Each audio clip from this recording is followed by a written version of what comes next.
I make brake parts. It's not glamorous, but someone's got to do it, and I'm grateful for the job. My shift runs from 4 to midnight, 5 days a week for 8 hours each day. During that time, I operate this old, outdated machine. I've got to wear safety glasses, earplugs, steel-toed boots, and a denim apron.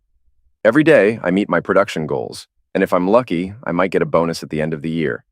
Back at home, I've got a cozy 3-bedroom house, a lovely wife, and 2 sons who are both in grade school. After 12 years of marriage, things were going pretty well. That is, until today. We have 5 workstations where we put together the brake shoes. They all run on compressed air, and in 8 years, we haven't had any issues with the equipment. But today, right in the middle of the shift, the compressed air system suddenly froze up. The air we use to power all our machines needs to be completely dry. It goes through filters and dehydrators, usually without a hitch. But tonight, the dehydrator system failed to get rid of the moisture it collected.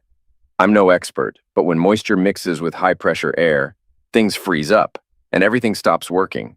Instead of having us wait around, they just sent the whole crew home, without pay, of course. It's like my whole day got ruined because of the humidity messing up the equipment.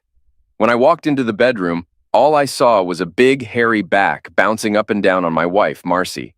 I flipped on the overhead light, thinking she was just sleeping, but then I realized what was going on. "What the heck, Danny? Why are you home?" I expected her to be scared or sorry, but instead she was just angry. "What's the big deal?" "Don't act clueless. You know exactly what's going on. I'm sorry you had to walk in on this, but if you had come home on time, none of this would have happened." "He never would have been here, or I never would have seen him." The hairy guy flipped over and gave me a smug look. Marcy half-heartedly covered up with the blankets. My mistake was trying to grab the guy. When he got off the bed, he was way bigger standing up. I ended up on the floor, struggling to breathe, and I blacked out. Next thing I knew, I was in the ER, getting my ribs wrapped up. Marcy was sitting nearby, looking disgusted. After the tech finished, Marcy and I were alone. "Marcy, who the heck was that guy, and why was he in our house?" "His name's Tony. He's a friend, and I invited him over." "You were sleeping with him, in our bed, with our kids sleeping nearby." "Yeah, I know. If you hadn't made such a fuss, they wouldn't have woken up. I had to call my sister to watch them so I could bring you here." "What the heck was he doing there?" "How many times are you going to ask the same thing? We were having closeness. Is that so hard to understand? Is this a regular thing, or was it just this one time?" "Tony and I have been seeing each other for about 6 months now. We tried to keep it under wraps from you. Usually we don't come here, but I couldn't find a babysitter." "Is it done now?" "No, it's not over. Danny, you're a good dad and husband, but Tony's amazing in bed. I don't see why we should stop just because you know. But I promise we won't meet here anymore. It's not fair to you or the kids. That's not okay. It ends now." "Danny, if you try to interfere with my thing with Tony, you'll regret it. He'd destroy without breaking a sweat. It'll happen again if you try anything, and everyone will know you couldn't handle it. Our friends, neighbors, even your family will know what a loser you are. Your work buddies will call you pathetic. Think twice, Danny. Your life will be nightmare. Even our sons will be embarrassed by you. Don't you care what people think? You'd make yourself look bad just to hurt me?" "I will if I have to, but I'm pretty sure you won't risk it. Tony thinks you're weak, and I agree. You'll have to deal with it, Danny boy." "Who is this guy anyway? Where does he work?" "He doesn't, Danny. He owns Continental Classics, that fancy car shop on Lancaster Pike. You know, the one you always wanted to visit but never did. That's all. Danny, he's wealthier, smarter, and better in bed than you. And it seems he's also tougher and better at fighting. Why not just marry him if he's so amazing?" "That's why you're still here, honey. Tony's not into kids, and I'm not giving mine up to be with him. You get to play house and dad while Tony gets all the fun. Can't you see that?" "I'm supposed to be okay with this?" "You don't have a choice. Either deal with it or everyone will know what a loser you are. Oh, and I'm moving your stuff to the guest room. No need for us to share a bed now that everything's out." I watched Marcy leave and felt a bit relieved. "Just curious, who looked after the kids when you were out with Tony?" "Usually Karen watched them, but sometimes I dropped them off at your parents' place." "Oh, and by the way, Karen introduced me to Tony." I made a mental note to thank Karen as Marcy left. They let me go the next morning. Marcy wasn't there. I had the choice of calling someone or taking a taxi. I chose the taxi. The kids were at school, and Marcy was nowhere to be found at home. My clothes and personal stuff were piled up on the guest bed. I figured Todd and Terry would have questions about the setup, but I planned to let Marcy explain it. It didn't take long, maybe an hour, to sort out my new living space. During that time, all kinds of thoughts were swirling around in my head. There was no way this was going to go down the way Marcy wanted it to.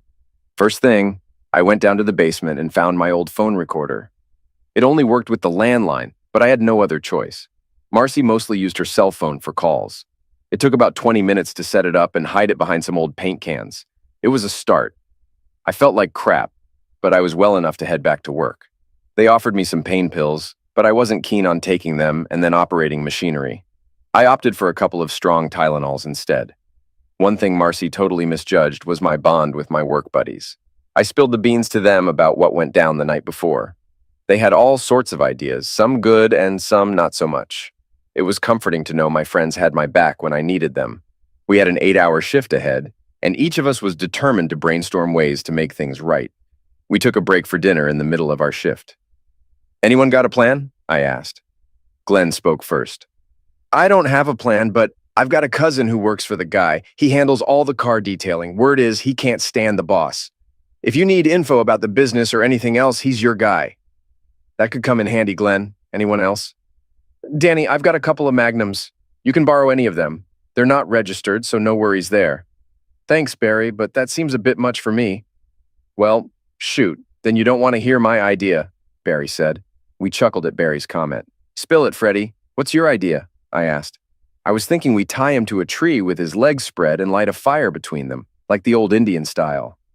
Everyone thought Freddie's idea was great, but we all decided against it. Kyle was the only one who hadn't spoken up, so we waited for him to share while we ate lunch. "What? Why are you all staring at me?" "Yeah, I've got an idea, but it's a bit out there." "Let's hear it, Kyle." I remember hearing about this prison in Arizona that made all the bad people wear pink jumpsuits. It was meant to humiliate them. Something like that could still embarrass him. "So you're saying we should put him in a pink jumpsuit, but wouldn't he just take it off?" I was thinking, if we could get to him, tie him up, and then spray paint him pink all over, that might work. But wouldn't he figure out who did it? We'd have to knock him out first, then leave him tied up until he's found. How? Pills, or maybe hitting him over the head? What's your plan? I can get a taser. We sneak up on him and zap him. Sounds easier said than done. How do we catch him alone, and how do we get close without him knowing? I don't have all the solutions. I just thought it was an idea. The buzzer sounded, signaling another 4 hours on the machines. My quota was down for the night, so the other guys helped me out to even things up. Marcy was already in bed when I got home. At least she was keeping her promise not to bring the jerk into our house. Did you ever try that thing out? Nope, not yet. Anyone want to be the guinea pig? The response was just a chorus of groans. No one had fresh ideas, but they were all ready to back whatever I came up with. It felt good to have some supportive friends. Things were typical at home when I arrived. It would be a short night for me. Working the graveyard shift messes up your sleep, especially on weekends. I was up earlier than usual. Todd and Terry were excited about a trip to Chuck E. Cheese's. Marcy didn't seem to mind, especially when I mentioned we'd be out all day. "Danny, I need you to take some vacation days the week after next. Tony's buddy Wally is visiting from Detroit, and we're taking a 3-night cruise to Cancun. Can you handle it, or should we ask your folks?" "Wait, you're going on a cruise with 2 guys? Sounds sketchy even for you." "Don't be rude, Danny. It's not like you. Wally will share a room with Karen. They've been pals for years." "Oh, well, that changes everything," I said sarcastically. I'd owe Karen big time for this. I didn't know what to do next. Most of the ideas the guys and I discussed were like childish pranks. It felt as useful as putting a flaming bag of dog poop on his doorstep. I needed real revenge. By noon, I was up. The kids were at school, and I could hear Marcy moving around the house. After a quick shower and shave, I headed out the door. "Morning, husband. No kiss for your wife?" Marcy stood by the kitchen sink, hand on her hip, with a smirk. I just walked out without a word. Her sarcastic comment didn't deserve a response. I needed lunch and some time alone. The rest of the afternoon was spent killing time, trying to figure out what to do to Marcy's lover without causing too much trouble for myself. I had work tonight and needed to get ready. I decided to stop eating meals at home. It was the only time I got to spend with the boys, but I couldn't stomach Marcy's cooking anymore. Before I knew it, it was time for work. Things were normal until dinner break. "Danny, I've got the taser in the car. I don't know if it'll be useful, but at least you'll have it for self-protection." Kyle seemed pleased with himself. "Don't forget to grab it before heading home." I started the day way too early. To pass time before Chucky's opened, we hit up Hobby Lobby nearby. The boys were old enough to handle the plastic models on the shelves. The final products weren't impressive, but they had a blast. While they explored the model boxes, I wandered, amazed at the variety of items available for creative homemakers. If only Marcy had been into crafts, maybe she wouldn't have brought that hairy gorilla home. But it was too late now. My eyes lit up when I found rows of designer spray paint cans. Among them were 6 beautiful pink cans. They didn't have as much paint as Lowe's or Home Depot, but they were pink, and that was all that mattered. Todd picked a monster truck kit, and Terry chose a tugboat. Plastic tugboat models were news to me. Before leaving, I grabbed a pack of 10 large plastic cable wraps. They looked like they'd do the job. By then, Chuck E. Cheese was open. The kids devoured 2 pizzas and spent about 4 hours there before they burned out. We grabbed some cheap bread and headed to Pandora Park. The ducks gobbled it up in 10 minutes, but we stuck around for a couple more hours before heading to my parents' house. Mom and Dad were glad to have us over for dinner in the evening. Todd and Terry spent most of the night glued to the TV, so I took the opportunity to fill Dad in on what was going on with Marcy. It dawned on me that I was sharing the situation with others before Marcy could. She was threatening to do the same thing I was already doing. That almost made her threat pointless. Dad assured me they'd take care of the boys no matter what happened. That was a relief. I didn't want the boys to get hurt by all of this. Around 9 o'clock, I called Marcy to tell her we'd be staying at my parents' house for the night. I got her answering machine. After a hearty breakfast at IHOP, we returned home to find Marcy still in bed. I immediately fired up the lawnmower and started mowing in the back near the bedrooms. Todd and Terry were eager to work on their models despite the beautiful weather outside, so I let them. I decided to dedicate the whole day to yard work. There was trimming and pruning to be done.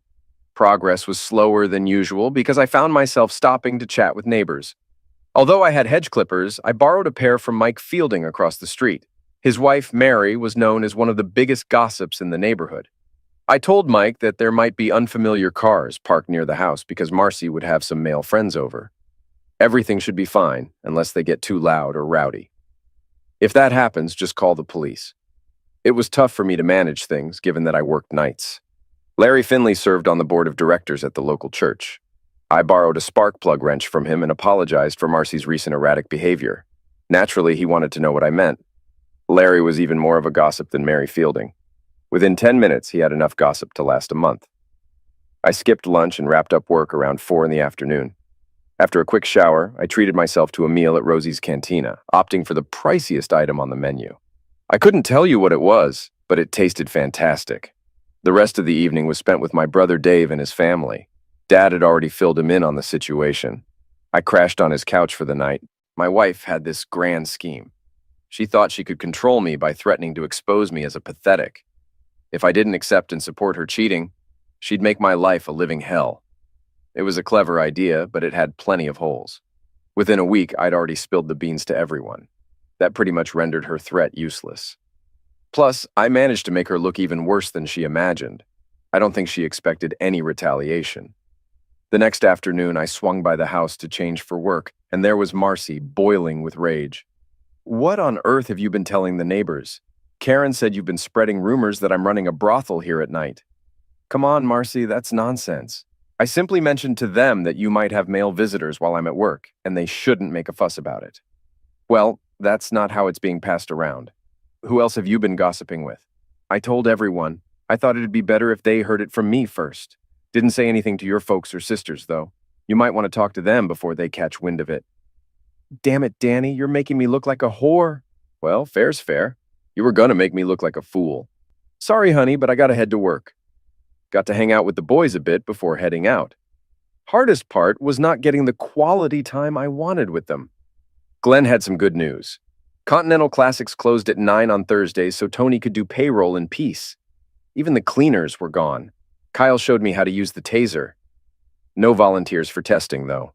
Plan was coming together. If I got caught, and I likely would, I'd be facing jail time. Didn't give a damn. Tony DeMarco had to be embarrassed. If I got arrested, I'd make sure the whole story hit the papers and TV. Any publicity like that would either ruin him or piss him off enough to do something stupid. For the next few days, I only went home to sleep, shower, and change. Haven't eaten a meal there since that first day. Finally, Thursday came. I arranged to have my truck's battery die, so Kyle picked me up. The floor supervisor didn't hassle the brake guys much. As long as we hit our quotas and kept the quality up, they left us be. What helped me was the OSHA rules for the job. With the apron, gloves, and welding goggles, we all looked pretty much the same.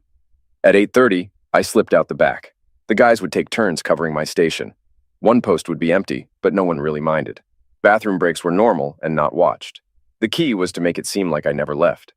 I entered through the employee door at Continental Classics and headed straight for the bathroom. Around 9 o'clock, someone did a quick check before turning out the lights. 10 minutes later, I put on latex gloves and stepped out of the restroom into a dim office area. His desk faced away from the door, focused on an old adding machine with paper tape. It seemed easier than I thought. With him preoccupied, he didn't hear me coming. I used the taser right on Tony's back, and I did that again, fearing he'd turn around. This time, he twitched a bit and then relaxed. Perfect. I secured 2 plastic cable wraps on each limb and found an old tie to use as a blindfold. He was surprisingly cooperative. I wheeled his chair to the glass window facing the showroom. He'd be on full display when his staff arrived in the morning. The pink paint didn't stick as well as I hoped, soaking into his clothes fast. It took multiple coats to get the effect I wanted. Barely had enough paint, but got the job done. He looked quite fetching in pink. Once I was done, I packed everything back carefully. I thought Tony would wake up during my little decoration session, but he didn't stir. I planned to take off the necktie blindfold before leaving, but he still hadn't woken up. Despite being on schedule, I wanted him awake before I left. After 5 minutes of waiting, I started getting anxious. I tried feeling for a pulse, but couldn't find one. Maybe the latex gloves were blocking it. I took one off and tried again, but still no pulse. I even tried finding a pulse on his neck like they do on TV, but had no luck. When I removed the blindfold and touched his eye with a pencil tip, he didn't react at all. It was alarming. Feeling panicked, I put the latex glove back on and wiped everything I might have touched. I kept the necktie in my pocket and cut off the plastic ties. Removing them revealed marks from the pink paint, making him look like a pink raccoon with the white skin underneath. After making sure I didn't miss anything, I headed back to work. On the way, I ditched everything, including the taser, in a storm sewer. 10 minutes later, I was back at my station making brake shoes. No one seemed to notice I was gone. When the shift ended, I told the guys what happened. They didn't seem concerned. Freddie was impressed. Kyle drove me home, and we both remembered the time he dropped me off. I didn't get my usual amount of sleep. Around 10 o'clock, Marcy burst into my room. "What did you do, you little jerk?" I just rolled over and looked at her confused. "What are you talking about?" "Tony's passed. Karen called and said they found him in his office this morning. I think you had something to do with it, and you're going to pay for it." That was the second time she called me a jerk in 5 minutes. It was clear I wasn't going to get any more sleep. I got out of bed, used the bathroom, and then took a long shower and shaved slowly. I even put on some aftershave, just to annoy my lovely wife. I didn't even make it to the coffee pot. There was a tall black man in the living room talking to Marcy. He had short hair and was wearing a dark suit. Marcy had called the cops, no doubt about it. I shook my head and went into the kitchen to make my first cup of coffee for the day. Marcy had a sly grin on her face when I settled into my favorite recliner. The unexpected guest followed suit. "Mr. Mercer, I'm Detective Darnell Green with an E. I'm here about Anthony DeMarco's passing last night. Your wife mentioned a disagreement between you two last week. Mind if I ask you a few questions?" "Sure, but not here. What do you have in mind?" "Let's chat in your office, not at my place. Is that all right?" I noticed Marcy's frown, probably because she thought she'd be part of it. "Your car or mine, Mr. Mercer? I've got some errands to run, so I'll meet you there." "Any specific office?" "Second floor, room 206. Take a right off the elevator. See you soon." Marcy was boiling as I slipped on my shoes. I ditched the unfinished coffee in the sink, then shot her a grin on my way out. "Looks like you're getting what you wanted, sweetheart." "What are you talking about? What's going on, Danny?" 10 minutes later, I was seated with Detective Green on the second floor of the municipal building. For the next hour, Detective Green asked all the necessary questions, and I responded accordingly. He delicately touched on the affair without dwelling on it or making it a big deal. I admitted I had a reason to be upset, but clarified I hadn't acted on it. It was a serious situation, but I tried to stay friendly without being snarky. I think he appreciated that I cooperated, even though I couldn't provide much insight. The most surprising part was learning Tony passed away due to a heart issue. He had a pacemaker fitted a couple of years back, which apparently didn't mix well with the taser. They could tell from the marks on his neck. I felt conflicted about Tony's passing, partly sad and partly relieved. Detective Green reminded me not to leave town and mentioned he'd check my alibi. It was strange needing an alibi, but it added a thrill. We parted on good terms, and I sensed Green was on my side, which was reassuring. After grabbing a quick meal, I caught up on the TV news. They covered the passing of a local businessman, noting he didn't have any known relatives in the area. I withdrew all the money from our bank accounts and treated myself to a nice breakfast. When I got home, Marcy wasn't around. It took me about 30 minutes to move my stuff back to the master bedroom and hers to the guest room. The guest room was pretty cramped with just one small closet and dresser. I piled her things on the bed, leaving it to her to sort out. I checked the phone recorder in the basement, but there wasn't anything noteworthy. I gathered up all our financial and insurance documents, along with other important papers. Luckily, Marcy's Volvo was in my name, which made things simpler. I stashed everything in a folder under the front seat of my truck and called work to take 2 weeks off. A few hours later, Marcy came home. She seemed surprised to find me there. It was time to set things straight. I grinned and led her to the guest room. "What's all this? Who do you think you are?" she responded with a smirk. "Talk to me. What's happening?" "Marcy, from now on, I'll be in the master bedroom. You get the guest room. Better start putting away your clothes. Anything left out by supper time is getting tossed. Got it? I can't fit all my stuff in that tiny closet, and I'm not staying in that room anyway. What do you mean by tossed? If it doesn't fit, you don't need it." "This won't fly, Danny. Whatever game you're playing, it's not going to work. You're in trouble." "Better start getting organized. Any more questions? Ask me later." Bastard. That's the third time today she's called me that. Must be onto something. While Marcy was occupied in the guest room, I dumped her purse on the kitchen table and took my time sorting through it. I grabbed her cell phone and car keys first, then her driver's license, credit cards, debit cards, and cash from her wallet. I left everything else behind. Next, I retrieved her car title from the pickup truck and drove her Volvo across town to a friend's car lot. I sold it to him at a decent price, with the understanding that he would sell it wholesale out of town. Even after paying off the loan, I pocketed a few $1,000s. As I was heading into Taco Bell for lunch, my cell phone rang. "You jerk. Where's my phone and car?" Marcy's angry voice came through the house phone. It was a good test. I could check the recorder when I got home. "Sorry, honey. I needed cash for a lawyer to defend me from the murder charges. I'll get you another car once I'm out of jail." I hung up and turned off the cell phone. After that conversation, I realized hiring a lawyer was a must. Regardless of the outcome, I wasn't staying married. But that would have to wait. It was my turn to order. Todd and Terry were home when I returned. I went straight to my sons and ignored Marcy completely, though I couldn't help but notice her displeasure. The boys were excited to show me the models they had built. When Marcy started preparing dinner, I strolled down the hall to the guest room.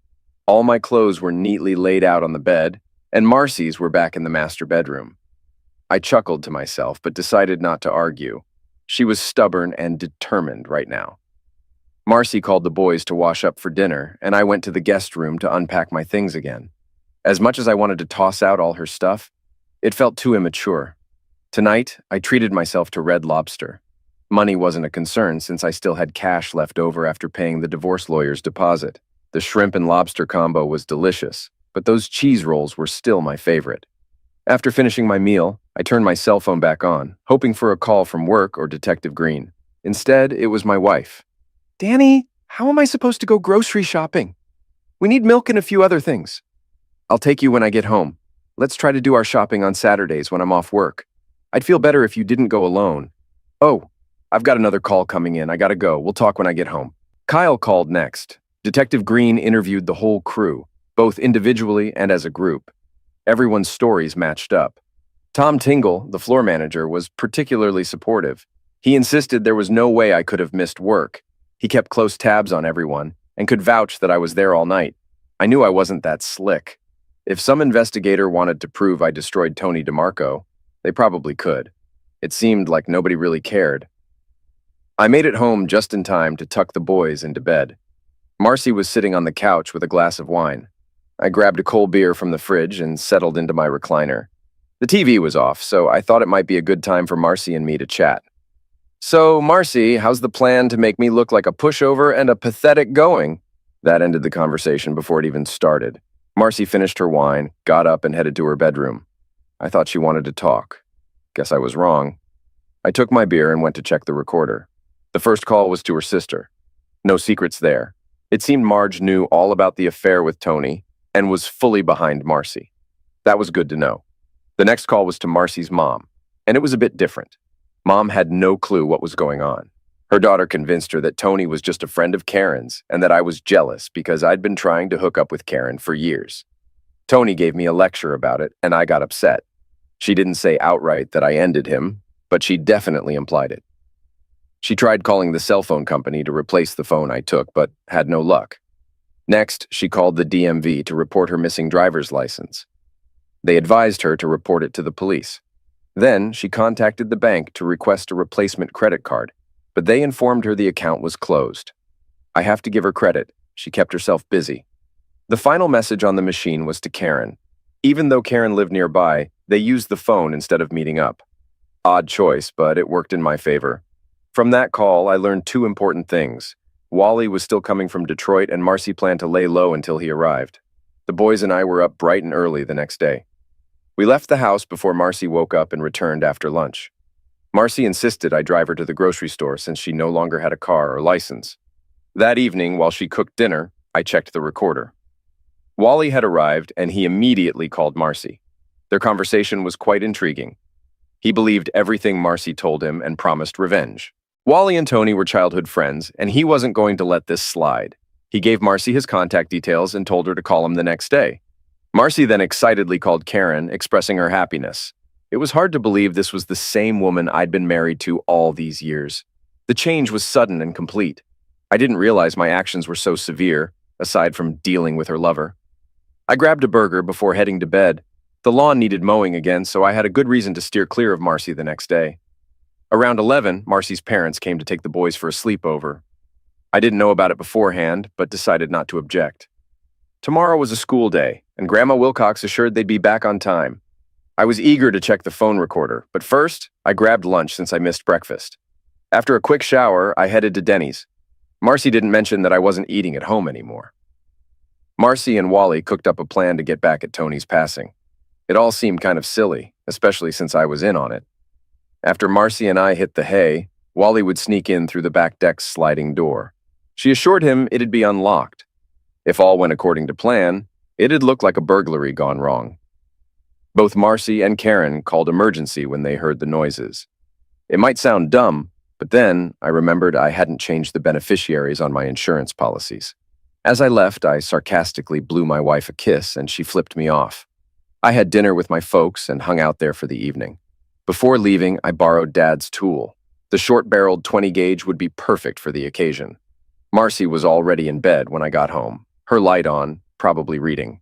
The only call on the recorder was from Karen, boasting about her afternoon romp with Wally. She assured Marcy she'd be ready for later that night before signing off. I didn't aim to off Wally, just slow him down. Heck, I didn't want to off Tony either. I hoped Wally didn't have a weak heart like Tony did.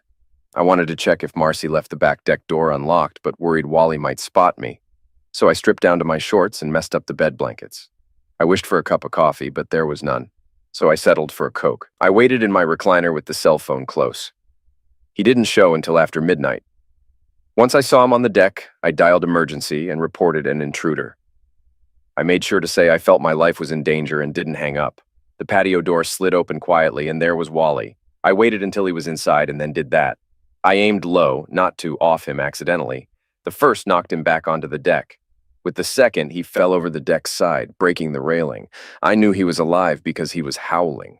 That rock salt must have hurt like crazy. The Magnum was louder than I expected inside the house. My ears rang like crazy. I turned on the lights, and in no time, Marcy was in the living room screaming. I couldn't make out her words. I went to check on Wally and found a Magnum with a silencer on the floor. Marcy kept yelling, so I pointed at her, and she stopped and ran off. Looks like Wally broke his ankle in the fall. Some guys have all the luck. 10 minutes later, the first police car pulled up. There wasn't much talk. I placed the tool on the floor to make it clear. I gestured to the phone, and one of the officers told the emergency operator that things were okay. They asked if anyone else was home, so I mentioned Marcy in the bedroom. They brought her out, but it turned out to be a mix-up. She kept talking non-stop, and despite our efforts to quiet her down, it didn't work. Eventually, a big female officer escorted her outside. I noticed Karen and some other neighbors outside. I smiled at her and made a throat-cutting gesture. She hurried away without smiling back. The ambulance arrived for Wally as Detective Green showed up. He grinned when he saw me, and I couldn't resist grinning back. It wasn't to be cheeky, I just couldn't help it. The female officer brought Marcy back inside so she could dress.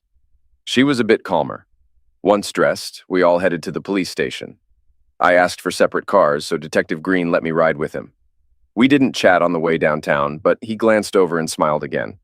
When Green released me, it was already daytime. Despite our brief chat of about 30 minutes, they kept me there the whole night, and I felt like I was at Guantanamo with all the coffee they made me drink. A police car drove me home, though I was a bit disappointed not to find the house cordoned off with yellow tape. It looked as if nothing had happened.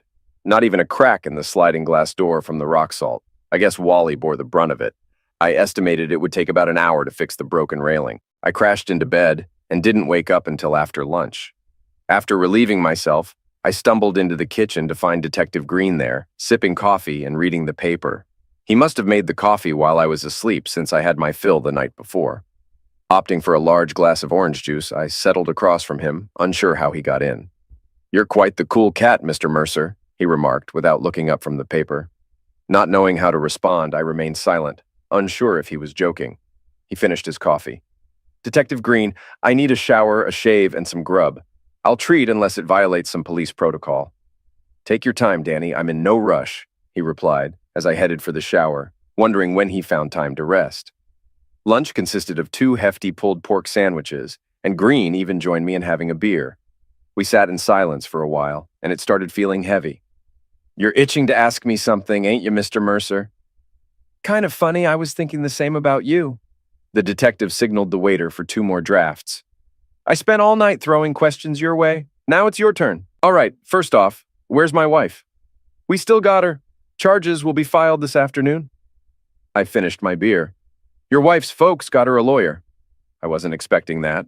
Now I had a ton more questions, but the more I asked, the more I risked letting on. I decided it was best to ease off. It was good to know Marcy's family was there for her, because I sure wasn't gonna be. "I'm all out of questions, Detective Green, but if you've got something to get off your chest, feel free to spill the beans anytime." He took a big gulp of beer and chuckled. Not too loud, but definitely a laugh. "Here's another thing. You didn't catch any of the chats between your wife and Mr. Williams, did you? Or maybe record them?" "You mean Wally, right?" That earned me a bit of a smirk. "If I did happen to have a recording like that, would you want it?" "I ain't sure yet. If things go like I reckon, it won't matter. But if either of them gets a sharp lawyer, might come in handy." "If I did have a tape, wouldn't that land me in hot water?" "You're onto something there. Just trying to make my job a mite easier. I'll see what I can do without a tape that might or might not exist." I gave a little nod of thanks. "Danny boy, reckon I should take you home.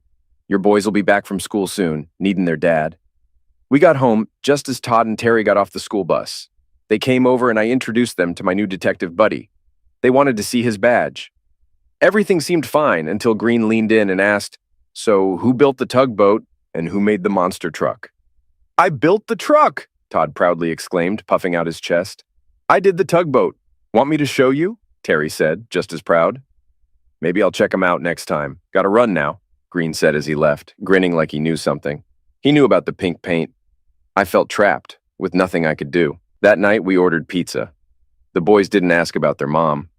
After dinner, Marcy's dad called, asking for help to bail her out of jail. I declined politely. He might not have fully understood the situation, but at least he was trying to help. I asked where she'd stay. He hesitated, then said she'd be with them. We packed up Marcy's stuff and dropped it off. Easy enough. When we got back, I saw a U-Haul at Karen's. It was gone the next morning. Marcy never reached out to me. I had to check the newspaper daily to stay in the loop. It felt like I was deliberately kept out of the loop. Nobody bothered to clue me in. There was no trial. Marcy pinned everything on Wally, while he said it was her idea. They both ended up pleading guilty. Marcy got 3 to 5 years for planning a murder, and Wally got 5 to 10 years for attempting one. Federal authorities got involved due to Wally's silencer, but they decided to wait until after his first sentence to press charges. Detective Green never mentioned the tape again. He didn't need it. Karen disappeared without a trace. Dad was happy to have his tool back, joking that I could borrow it again if need be. I served Marcy with divorce papers once her jail term began, and she didn't contest. It seemed like she wanted nothing to do with me, as we hadn't spoken since the night I did that to Wally. I sold the house and moved back in with my parents since I couldn't work and care for the boys alone. My coworkers welcomed me back, and though offered a switch to day shift, I declined. I took the boys to see their mom at Muncie Women's Prison every month. I'd wait in the car as they visited, typically less than an hour. Sometimes they'd meet outside in good weather and I'd watch them from afar. I didn't ask about their visits, and I asked them not to tell me anything. It seemed to work out well for all of us. Everything was going smoothly until I received the phone call. Hello, is this Daniel Mercer? Yes, I'm Angela Hawkins. Detective Darnell Green suggested I reach out to you. There are some things we need to discuss. I know Detective Green, but why do you want to talk to me? Tony DeMarco was my brother. Oh no, just when I thought I was done with all this mess, something like this had to come up. I don't think that's a good idea. I'm sorry for your loss, but I can't help you. I ended the call before she could say more. 2 days later, she called again. Daniel, I'd really appreciate it if you could meet me. There are things I need to say. Detective Green mentioned you're reasonable. Where would you like to meet? I'd prefer the auto showroom, but anywhere you're comfortable is fine. It took me a bit to figure out what to say. I'll meet you Saturday morning at 10 at the showroom. I'll bring my 2 sons. They like checking out old cars. I didn't know what she was planning, but I felt safer in a public spot with the boys. I wasn't using them as a shield, but I thought she'd be less likely to try anything if they were there. I didn't know what kind of grudge this woman might have. If she was Tony's sister, she must be Italian. If she was Italian, she might be fiery. I figured I was overthinking it and needed a beer. I called Detective Green to ask what's up. He laughed and said to meet with her and not stress. Easy for him to say he didn't end her brother. Continental Classics was a big place. Besides the main showroom, they had 2 big buildings in the back for cars needing work. I was surprised to see they were having a grand opening when we arrived. I didn't expect that. There were a lot of things I didn't get. Terry and Todd were torn between the cars and the free stuff. The first thing that hit us was the smell of popcorn. A guy in clown getup was handing out bags of it. There was a soda machine and another clown with a hot dog cart. The boys wouldn't need lunch today.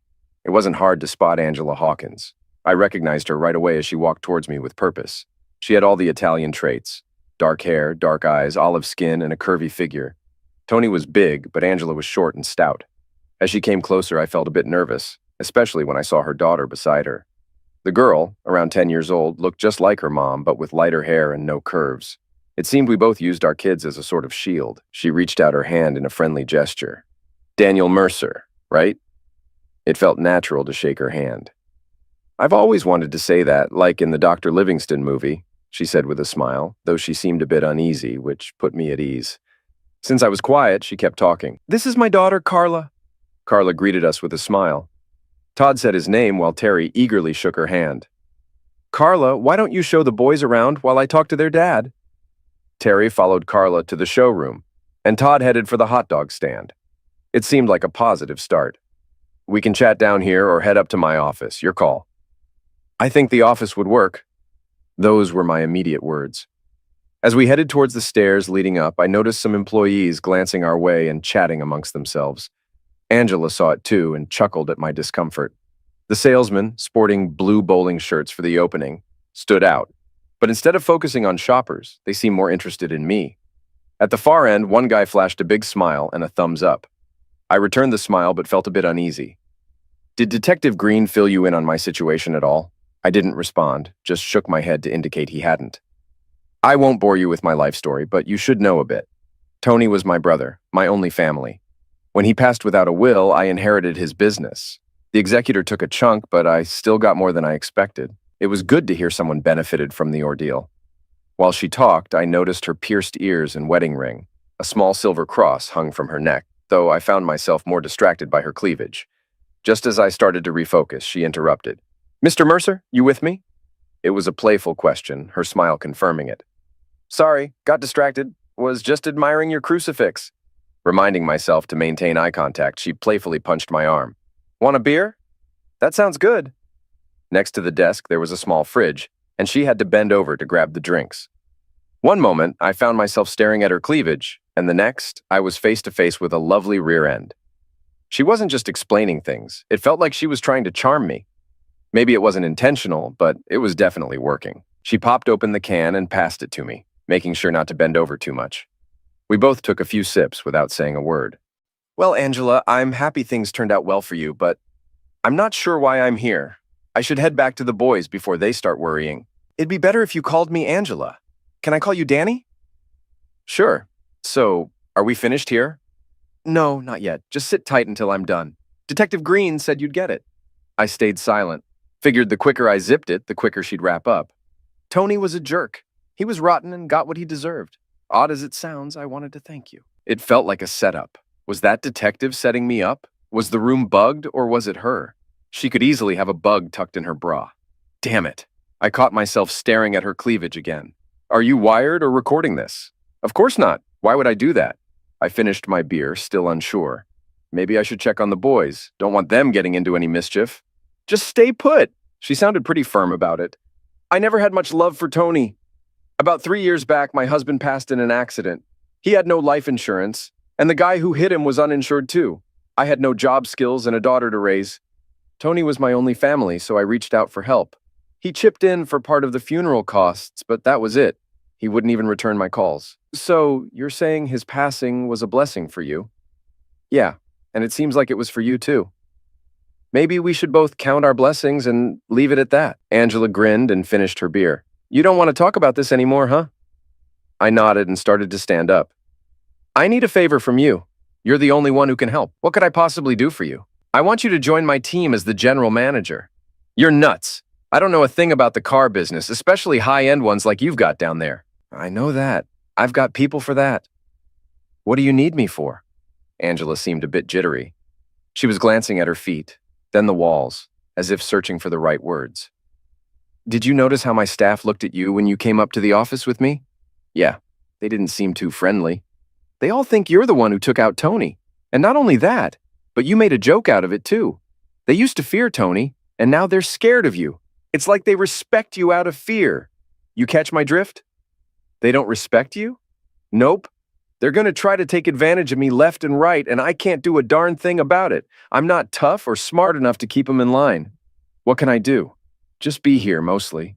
Eventually, we'll both get the hang of this business and be able to control things, but until then, I need you to intimidate them.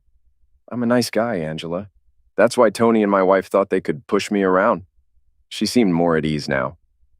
Well, didn't turn out too well for them, did it? For some reason, I found that funny and let out a little laugh. For the next half hour, Angela and I hashed out the details. She had no problem offering me better pay and benefits than what I was getting at the factory. If things didn't pan out, I could always go back. But truth be told, I didn't really want to go back. I wanted this new gig to work out. Todd didn't look too good when we headed back downstairs, probably from all those hot dogs and soda. On the flip side, Terry was having a blast. He seemed more interested in chatting with Carla than checking out the cars, which was a positive sign. Todd ended up getting sick in the truck on the way home and skipped dinner. I started my new job that Monday, and things unfolded just as Angela said they would. I was surprised at how quickly I got the hang of things around the place. I got friendly with some of the staff and soon had insiders keeping an eye out on the floor. Turns out the guy in the blue shirt who gave me that big smile on the first day was Glenn's cousin, and he became my biggest supporter. Most of the staff wanted the business to do well and were more than happy to point out any troublemakers. Angela let me handle the firings, and I found out I kind of enjoyed it. I was really living up to my reputation. Detective Green popped in for coffee a few times, but our chats were usually casual and pleasant. Eventually, I got him to open up a bit. 3 years back, I was a cop down in Philly. Walked in one day to find my wife in bed with my boss. I gave him a beating then and there and threw my wife out. The department gave me the boot, so I landed a job here a week later. Before I left, I made sure that jerk who was with my wife got the boot too. I didn't press him for more info. It was his personal business. At least I understood why he seemed to be on my side. The boys promised not to spill the beans about my new job to their mom during visitation. They grumbled a bit about the long ride, but they understood there was no getting around it. I felt it was crucial for Marcy to see her sons, not so much for her sake, but to add a little salt to the wound. Yeah, I know, it's not the best way to involve your kids, but I got a twisted satisfaction out of it. Angela and I were spending more time together, both at work and off the clock. One weekend, the boys insisted I take her and Carla to Noble's Grove. Usually, though, we stuck closer to home. Our living situations made any chance of romance complicated. I was definitely interested in getting closer to Angela, but it wasn't exactly convenient. I was still living with my parents and the boys, while Angela and Carla were in a small studio apartment. With the business doing better than expected, Angela started talking about buying a house. She spent a lot of time online looking for the right one. My wake-up call came when she mentioned wanting a 4-bedroom place. Danny, I think it's important for each of the boys to have their own room. It's better to sort that out now than to deal with it later. Don't you agree? Of course. I realized it was a loaded question, and it dawned on me that Angela saw me as more than just an employee. The idea of a potential romance was becoming more promising. Yeah, I like that idea too. And I think having a split bedroom plan would be smart. I don't want the boys too close to the master bedroom, I said before leaving the office. Angela had a small smile on her face as I walked out. Our relationship was peculiar. Despite never having closeness or even coming close, I felt closer to her than I did to Marcy in 12 years. 2 days later, after my divorce from Marcy was finalized, we all went to Red Lobster to celebrate. The kids didn't know why we were celebrating, but Angela did. Later at the apartment, while the kids were watching a pay-for-view movie, Angela kissed me in the kitchen. We hugged and giggled a bit until Carla walked in. "Oops, sorry, Mom," she said, then added with a smile, "It's about time."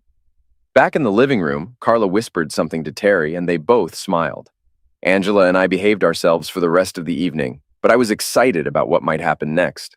The following day, while the kids were in school, Angela and I took a long lunch break and returned to the apartment. We both had a lot of built-up energy to release. We didn't get back to work until just before quitting time. After that, we often took long lunches together, and Angela got serious about finding a house. Detective Green visited us regularly, usually for casual chats, but sometimes to admire the cars. He especially liked a Studebaker Hawk once owned by Roger Ebert, the movie critic. Angela gave him a good deal.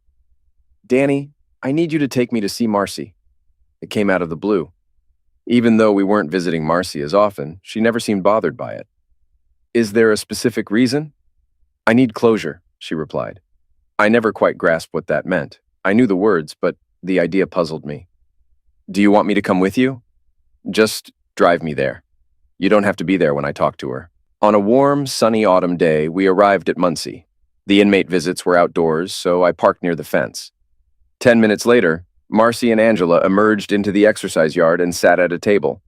They were chatting and smiling like old friends. Things took a turn after 5 minutes.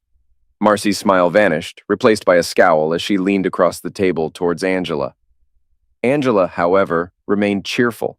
Suddenly, Marcy lunged at her, but the guards quickly intervened, escorting Marcy back inside amid her protests. Angela glanced at me, smiled, and shrugged before leaving the visitor area. She was still grinning when she returned to the car. "What was all that about?"